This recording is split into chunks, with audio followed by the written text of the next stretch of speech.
सुनिए जी, अगर जरूरी ना होता ना तो मैं ऐसे त्योहार पर अपने मायके नहीं जाती, लेकिन जाना बहुत जरूरी है। अब जुलाई में भाभी की डिलीवरी है। अब ऐसे में बहन बेटी काम नहीं आएंगी तो कौन काम आएगा जी? मम्मी घर का देखेंगी या भाभी को? भाभी की देखरेख के लिए भी तो किसी की जरूरत पड़ेगी ना। मुझे ऐसे में जाना चाहिए जी। लेकिन पूजा, मेरा भी तो अर्जेंट काम है ना, मुझे भी 2 हफ्ते के लिए जाना पड़ेगा बाहर। तो पीछे से अंजलि के घर त्योहार कौन देकर आएगा? जैसे हर त्योहार पर तुम्हें अपने भाई का इंतजार रहता है, अंजलि को भी तो अपने भाई भाभी का इंतजार रहेगा ना पूजा। आपको याद है ना, अंजलि ने मेरे साथ पिछली बार क्या किया था? उसने मुझे दरवाजे से ही भगा दिया था। मेरा तो ना अब बिल्कुल भी मन नहीं करता जी उनके घर जाने का। पूजा, पिछली बार भी गलती हमारी थी। अब जिस दिन त्योहार होता है उस दिन भला कौन जाता है? कम से कम 1-2 दिन पहले तो जाना चाहिए ना त्योहार लेकर बहन बेटी के घर। आखिर तभी तो कोई आस पड़ोस में देखेगा। इसीलिए उसने गुस्से में कुछ बोल दिया था पूजा, उसकी बातों का बुरा मत मानो। अच्छा फिर एक काम करो, तुम आज ही चले जाओ अपने घर। वहीं रास्ते में अंजलि का घर भी आता है, तो पहले तुम उसके घर चली जाना, उसको तीज का सामान दे देना और उसे पैसे भी दे देना। लेकिन जी अभी तो सिंधारे के बहुत दिन है, इतने दिन पहले सही लगेगा क्या? हाँ हाँ, इसमें क्या है? अरे तुम पहले जाओगी तब वो थोड़ी ना बुरा मानेगी। अच्छा तुम तैयारी करो, मैं निकलता हूँ, मुझे भी बहुत लेट हो रहा है। हाँ जी ठीक है। Hello mummy. पूजा। हाँ बेटा, कब आएगी तू? हाँ मम्मी, मैं आ तो आज ही रही हूँ, क्योंकि ये भी 2 हफ्ते के लिए बाहर गए हैं ऑफिस के काम से। मम्मी मैं ये कह रही थी, इन्होंने बोला है कि आते वक्त मैं अंजलि के घर पर होया हूँ। हाँ तो बेटा होया, इसमें क्या है? अरे यहाँ रास्ते में तो पड़ता है उसका घर। सही है, वो भी खुश हो जाएगी। नहीं मम्मी, वो पिछली बार आपको बताया था ना मैंने, मेरी कितनी बेइज्जती की थी, गेट से भगा दिया था। तो मम्मी मुझे तो डर सा लगता है उससे, आप उसका व्यवहार जानते तो हो। अब मैं इनके सामने तो सारी बात बोल नहीं सकती। मम्मी, वो बहुत बदतमीजी से बात करती है, मुझे कई बार तो गुस्सा आ जाता है। हाँ बेटा, उसकी हरकतें तो ऐसी ही हैं, मैंने भी देखा है, तमीज से तो बोलती ही नहीं है वो। पर बेटा कोई बात नहीं, है तो ननदी, है तो दामाद जी की छोटी बहन। लेकिन पूजा ये भी तो सोच बेटा, तेरे सास नहीं है। अगर आज तेरी सास जिंदा होती ना तो अभी से तैयारी शुरू कर दी होती अपनी बेटी को सिंधारा भेजने की। पूजा कई बार मैं सोचती हूँ ना उसके बारे में, तो मुझे ऐसे लगता है कि वो चिड़चिड़ी रहती है क्योंकि उसके माँ नहीं है, और वो सारा गुस्सा निकालती रहती है तेरे ऊपर। अरे अपनी माँ से सारी बेटी लड़ती भी हैं, झगड़ती भी हैं। अब उसकी माँ ही नहीं है तो वो किससे कहे अपने मन की? अपनी माँ होती तो 10 बात कहती अपनी माँ से। शायद वो इसीलिए चिड़चिड़ी रहती है बेटा। उसकी बात को ना एक कान से सुनकर दूसरे कान से निकाल दिया कर। मम्मी आप मुझे जानते नहीं हो क्या, मैं कैसी हूँ? आपको लगता है कि मैं उनके साथ गलत व्यवहार करूंगी? मम्मी मैंने और उनके भाई ने हमेशा यही कोशिश की है कि उन्हें कभी मम्मी की और पापा जी की कमी महसूस ना हो। लेकिन मम्मी, उसके साथ 2 मिनट रहना भी बहुत मुश्किल है। हर टाइम तो ताने देती है, कभी एक बार भी प्यार से भाभी नहीं बोलती मुझे। तो आप बताओ ना, मैं कैसे रिश्ते निभाऊं मम्मी, कैसे निकाल दूं एक कान से सुनकर दूसरे कान से? मम्मी वो ऐसी बातें बोलती है, मुझसे भूल ही नहीं जाती। बस कर पूजा, बेटा अगर पिछली बातों को मन में भरकर रखेगी ना और ऐसे मन से उसके पास जाएगी तो उसकी अच्छी बातें भी तुझे बुरी लगेंगी। अच्छा अब तू फोन रख और उसके यहाँ जाने की तैयारी कर ले पहले, और फिर यहाँ भी आ जा। बेटा तेरी भाभी का पूरा टाइम चल रहा है, मुझसे इतना काम नहीं होता, आके अपनी भाभी की थोड़ी देखभाल कर ले। हाँ मम्मी, मैं इसीलिए तो आ रही हूँ, क्योंकि मम्मी मुझे भी पता है ये जो प्रेगनेंसी का आखिरी समय होता है ना, इसमें बहुत ही परेशान होते हैं। चलो मम्मी मैं फोन रखती हूँ वरना सच में लेट हो जाऊंगी। हाँ ठीक है बेटा। शायद मम्मी सही कह रही हैं, मुझे पुरानी बातों को भूल जाना चाहिए। अंजलि, भाभी, अरे आप अचानक से कैसे आ गए? हाँ? अंजलि, आपका सिंदारा लेकर आई हूँ। सिंदारा? सिंदारा इतनी जल्दी कौन लेकर आता है? क्या बात है भाभी, कुछ ज्यादा ही फ्री हो रहे हो क्या घर से? घर में कोई काम धंधा नहीं है जो इतने दिन पहले ही सिंदारा लेकर आ गए? दीदी, पिछली बार मैं लेट आई थी तब भी आपने बातें सुनाई थी, अब मैं जल्दी आई हूँ तब भी आप बातें सुना रहे हो। तो भाभी अभी सावन शुरू भी नहीं हुआ है, इतनी जल्दी कौन आता है? भाभी जब सावन शुरू हो जाता है ना तब सिंदारे आने शुरू होते हैं, और जब सावन शुरू होगा और मेरे पड़ोसनों के सिंदारे आएंगे, तब तक तो ये सारा सामान पुराना भी हो जाएगा। फिर उनका सामान देख देख कर मेरा दिल नहीं जलेगा क्या? अगर आपको इतनी जल्दी लगी रहती है ना मेरे यहाँ आने की, तो सावन के महीने में 2 बार आ जाया करो मेरा सिंदारा लेकर। दीदी, पहले की तरह गेट पर ही लड़ाई कर कर भगा दोगी क्या? अंदर नहीं बिठाओगी इस बार भी? चलो अंदर बैठकर बात करते हैं। ये मेरे साथ थोड़ा सामान उठवा दो। अरे कौन मना कर रहा है अंदर आने के लिए? अंदर तो आ जाओ, लेकिन मुझसे ये सामान नहीं उठेगा, मेरी कमर में दर्द रहता है। हाँ ठीक है, आप चलो, मैं ही लेकर आती हूँ। और हाँ भाभी, चप्पल उतार कर आना अंदर। अभी सफाई की है मैंने, मेरे घर काम वाली नहीं लगी हुई है, मैं खुद ही सफाई करती हूँ। ये कभी नहीं सुधरने वाली हैं। अरे अब आ भी जाओ। दीदी, ये ननद का घर है, हमें भी इसलिए आना पड़ता है, हमारी भी मजबूरी है। वरना आपको भी पता है कि आपके मायके में काम वाली नहीं लगी हुई है, सारा काम आपकी भाभी करती है। अरे दीदी, पानी तो ला दो, इतनी गर्मी हो रही है। भाभी बैठ तो जाओ, खड़े खड़े ही पानी पियोगे क्या? पानी भी ला रही हूँ, आकर खड़े नहीं हुए हो। पानी पानी।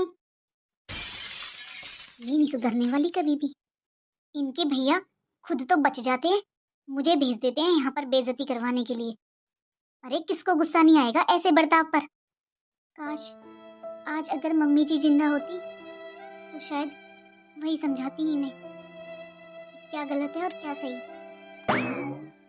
ये लो, पियो पानी, थोड़ा जल्दी पी लो पानी, और फिर मुझे दिखाओ कि मेरे सिंधारे में क्या क्या सामान लेकर आई हो। हाँ दीदी, आपके सिंधारे में एक आपका सूट लाई हूँ, एक आपकी सास के लिए साड़ी, और दीदी ये फ्रूट्स हैं, और ये कुछ ड्राई फ्रूट्स। भाभी, इतने से ड्राई फ्रूट्स और फ्रूट्स? बस? भाभी, स्वीट्स कॉर्नर खत्म हो गए हैं क्या दुनिया में? यहाँ से वहां तक आपको कोई मिठाई की दुकान नहीं मिली जो आप मिठाई भी नहीं लेकर आए हो?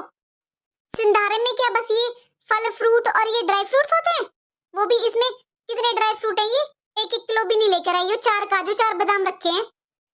दीदी, पिछली बार मैं मिठाई लेकर आई थी तो आपने मना कर दिया था कि हमारे यहाँ पर कोई नहीं खाता, और आपने मेरे साथ ही वापस रख दिए थे डब्बे। आप ही तो बोल रहे थे दीदी कि मिठाई नुकसान करती है, और त्योहार की मिठाई तो बहुत खराब होती है, उसमें इतनी मिलावट होती है, इसलिए दीदी मैं नहीं लाई। तो इस बार दीदी मैं ये फ्रूट्स और ड्राई फ्रूट्स ले आई। क्या बात है भाभी? अरे मम्मी क्या गई इस दुनिया से? आप तो सारे तीज त्योहार ही भूल गए कि सिंधारे में क्या क्या जाता है? ये सब आता है क्या? आज मेरी मम्मी जिंदा होती तो ऐसा सिंधारा भेजती क्या? अब ये बताओ, मैं पड़ोस में क्या बांटूंगी? और घर में मेरी सास को ससुर को, इतना बड़ा मेरा परिवार है, क्या दिखाऊंगी मैं सबको? आपकी हड्डियां? अरे दीदी, लेकर तो आई हूँ इतने सारे फ्रूट्स, ये बांट देना आप। और घर में ड्राई फ्रूट्स, ये फ्रूट्स, एक तो आप पहले ही ये 4 फल लेकर आए हो, इनको मैं किस किस के घर बांटूंगी? और ये ड्राई फ्रूट्स, इन्हें घर में बांटूंगी या मैं खुद खाऊंगी? इतना गुस्सा क्यों कर रहे हो दीदी? दीदी, ये पैसे रख लो, आपके भैया ने दिए हैं। आपको कुछ कमी लगे या कुछ पसंद आए तो आप अपनी मर्जी से ले लेना। अच्छा भाभी, तो अब आप मुझे पैसों की धौंस दिखा रहे हो? ऐसा है भाभी, मुझे ना अपने पैसों की धौंस मत दिखाओ। एक काम करो, अपना ये सारा सामान उठाओ और निकल लो यहाँ से। अगर मुझे अपने लिए खुद ही सामान लाना है ना, तो मैं अपने पैसों से ले आऊंगी, मुझे जरूरत नहीं है आपके पैसों की। मैं कोई भिखारियों के घर में नहीं हूँ, मेरे घर में कोई कमी नहीं है। और अपने पैसों से भी अगर मैं कुछ लाऊंगी ना और गली में बांटूंगी, तब भी बढ़ाई तो मैं आपकी करूंगी। अरे मैं तो यहाँ पर बढ़ाई कर कर थक गई, और आप पर तो कुछ आता ही नहीं है खर्च करना। क्यों नियत खराब कर रही हो भाभी अपनी? दुनिया के भाई भाभी देखो कितना खर्च कर कर जाते हैं, और आप दिन पे दिन अपनी नियत खराब कर रहे हो। ये 2 फल लेकर आ गए। भाभी, चाहे आपके पैसों से चीज लाऊं या अपने पैसों से, बढ़ाई तो मुझे आपकी करनी है कि मेरी भाभी आई थी सिंधारा लेकर। मेरी मम्मी ने बहुत इज्जत बना रखी मेरी ससुराल में, ऐसे मेरी इज्जत को मत डुबाओ भाभी। अरे मेरी मम्मी देखी थी ना कैसा सिंधारा भेजती थी। अरे हर बार मम्मी मुझे गोल्ड देती थी सिंधारे में। दीदी, जितनी हमारी गुंजाइश है उतना मैं ले आई, आप उस घर की बेटी हो, इसलिए हमारा तो फर्ज बनता है आपको देना। और दीदी, किसी की होड़ थोड़ी ना होती है। जब जितनी गुंजाइश मम्मी जी की थी वो देती थी, अब हमारी जितनी गुंजाइश है वही तो देंगे ना हम। अरे ऐसे क्या इतनी भी गुंजाइश नहीं है कि मेरे लिए एक सूट लेकर आई हो? कौन लाता है ननद के लिए एक सूट और एक सास की साड़ी? अरे मेरी जिठानी भी तो है। अगर सोने चांदी की गुंजाइश नहीं है तो कपड़े लत्ते तो कर सकती हो ना। अरे पूरे परिवार के कपड़े तो लाने चाहिए थे आपको। दीदी, पिछली बार आपने तो मना किया था कि आपकी जिठानी मेरी पसंद के कपड़े नहीं पहनती, तो इसीलिए तो दीदी आपके भैया ने पैसे दिए हैं। आप उनको भी अपनी पसंद के दिलवा देना और आपको कुछ अच्छा लगे तो आप भी ले आना। हाँ तो मैंने जिठानी के लिए बोला था, मेरे लिए नहीं बोला था। अब मेरे लिए एक सूट लेकर आई हो। कौन लाता है एक सूट? कम से कम 5 जोड़ी तो करने थे ना। कम से कम रीति रिवाज तो ढंग से पूरे कर लो। दीदी, क्यों बात को बढ़ा रहे हो? अब ये सामान रख लो और आप पैसे ले लो। आपको जितना मन करे ना उतने पैसे ले लो और आपको जो अच्छा लगे ना वो ले आना। भाभी, ना मुझे आपके पैसे चाहिए और ना ही ये सारा सामान चाहिए। अच्छा एक बात बताओ, लेकर तो तुम एक सूट आई हो मेरे लिए, तो ये इतना बड़ा बैग भरकर क्यों लाई हो? लोगों को दिखाने के लिए, ताकि सब सोचे कि हाय कितना सारा सामान लेकर गई है ननद के घर। नहीं दीदी, इसमें तो मेरे कपड़े हैं। आपका सिंधारा देकर मैं अपने मायके जा रही हूँ। वो भाभी की डिलीवरी है ना अगले महीने, मम्मी से इतना काम होता नहीं है, इसलिए वो मुझे बुला रही हैं। तो इतना बड़ा बैग लेकर किस लिए जा रही हो? हाँ दीदी, मैं कुछ इस बार ज्यादा दिन रहकर आऊंगी, इसलिए। शर्म नहीं आती भाभी तुम्हें? अपने पास तो तुम्हारे इतने कपड़े हैं, पहनने के लिए तुम्हारा इतना बड़ा बैग भर रहा है, और ननद के लिए लेकर आई हो तुम एक सूट। अपनी खरीदारी के लिए तो आपके पास पैसे होते हैं, अब इतने बड़े बैग में 2-4 सूट तो होंगे नहीं। अपने लिए तो पैसे हैं, ननद के लिए पैसे नहीं है। और एक बात बताओ, घेवर कहाँ पर है? अरे घेवर तो कितना जरूरी होता है सिंधारे में, या रास्ते में आते आते खा गई सारा घेवर? दीदी, आप तो सारी बातें भूल रहे हो। पिछली बार भी आपने यही बोला था कि मैं त्योहार की मिठाइयां नहीं खाती, घेवर में भी मिलावट होती है, मेरे यहाँ पर मीठा मत लेकर आया करो। दीदी, मैं इसलिए नहीं लाई, और आपको लाना है तो आप पैसे ले लो और अपनी मर्जी से ले आना। बस भाभी, बहुत हो गया। अरे नहीं चाहिए मुझे आपके पैसे। आप तो हर बात का इल्जाम मेरे ऊपर ही लगा रहे हो। मैं चाहे कुछ भी कहूँ, लेकिन आपका फर्ज तो लेकर आना था ना। चाहे मैं बांटू, भगाऊं, खाऊं, चाहे मैं कुत्ते के डालूं, लेकिन आपको तो लेकर आना था ना। अब एक काम करो भाभी, मुझे ज्यादा गुस्सा मत दिलाओ। अरे मुझे कोई शौक नहीं है तुमसे बहस करने का, और ना मुझे इतनी बोलने की आदत है, फिर कहोगी कि मैं बदतमीजी करती हूँ। एक काम करो, अपना ये पैकेट उठाओ और निकल लो यहाँ से। अपने मायके में दे देना ये सब। मैंने भी दुनिया देखी है, जिनकी माँ नहीं होती ना उनकी भाभियां ऐसे ही करती हैं। आप तो वही सब कर रहे हो। अरे आज मेरी मम्मी जिंदा होती ना, तब बताती वो आपको। सही कहा है किसी ने, बिना माँ के मायका नहीं होता। अरे भाभियों की तो नियति खराब होती है, भाभी कभी माँ नहीं बन सकती। बस दीदी, बहुत हो गया। इसीलिए मेरा आपके घर आने का मन नहीं करता, लेकिन आपके भैया ने जबरदस्ती भेजा मुझे। मुझे पिछली बार की अपनी बेइज्जती याद थी, और वही सब फिर से कर रही हो तुम। और आइंदा आप दीदी ये मत बोलना कि आपकी मम्मी नहीं है। आपके भैया ने और मैंने अपनी तरफ से कोई कसर नहीं छोड़ी है आपको खुश करने के लिए, लेकिन आप जब तक अपना वर्ताव ठीक नहीं करोगी ना, अपना व्यवहार ठीक नहीं करोगी, तब तक ना आप खुद खुश रहोगी और ना हमें खुश रहने दोगी। और हाँ दीदी, अभी अभी आपने कहा ना कि भाभी कभी माँ नहीं बन सकती, तो ठीक है दीदी, आप मुझसे उम्मीद करना ही छोड़ दो अब। सही कहा दीदी, भाभी कभी माँ बन ही नहीं सकती। ये बात दीदी मैं भी जानती हूँ और आप भी, कि मैंने हमेशा यही कोशिश की है आपको कभी भी मम्मी जी की कमी महसूस ना हो, लेकिन माँ की जगह कोई नहीं ले सकता दीदी। भाभी रुक जाओ, भाभी भाभी ऐसे दुखी होकर मेरे घर से मत जाओ।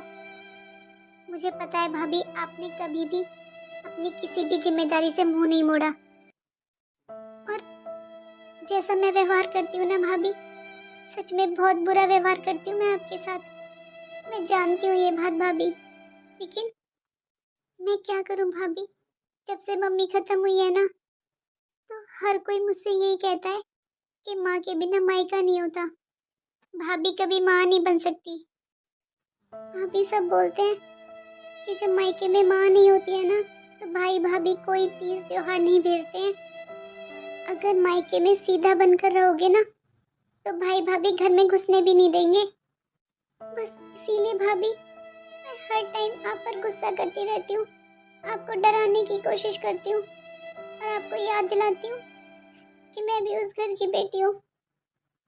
कैसी बातें कर रहे हो दीदी, आप उस घर की बेटी हो, ये बात आपको याद दिलाने की ज़रूरत कैसे पड़ गई? दीदी वो आपका मायका है, माँ के साथ भी और माँ के बाद भी।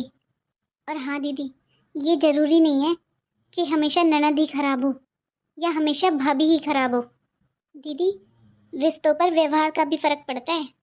जब आप मेरे साथ गलत व्यवहार कर रहे थे ना दीदी, तो मुझे आपके ऊपर गुस्सा आ रहा था, लेकिन जब आपने मेरे सामने मन की बात की, अच्छा व्यवहार किया, तो अब मुझे अपने ऊपर गुस्सा आ रहा है कि मैंने आपको समझने की कोशिश क्यों नहीं की। दीदी रिश्ते हमेशा तभी बिगड़ते हैं जहाँ किसी एक के मन में स्वार्थ हो। ना तो दीदी आपके मन में कोई स्वार्थ था और ना मेरे मन में है, तभी तो देखो हम दोनों फिर से एक हो गए। अगर आपके मन में डर की बजाय स्वार्थ होता ना दीदी, तो आप कभी भी अपनी भाभी के साथ रिश्ता नहीं सुधारते।